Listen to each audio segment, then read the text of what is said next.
terdapat satu kawasan peringatan yang sangat bermakna berkaitan tragedi tsunami tahun 2004.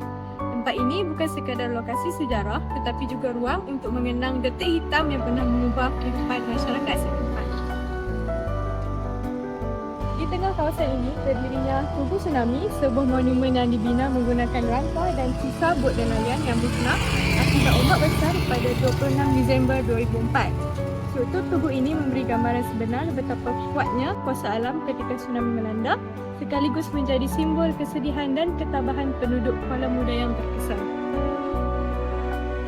Tidak jauh dari situ, terdapat juga Museum Tsunami yang menyimpan pelbagai maklumat, gambar dan bahan pameran berkaitan kejadian tersebut. Di sini, pengunjung dapat memahami bagaimana tsunami berlaku, kesannya kepada penduduk serta usaha pemulihan yang dilakukan selepas tragedi itu. Kawasan ini bukan sahaja tempat lawatan tetapi juga satu peringatan agar kita lebih menghargai keselamatan dan kehidupan.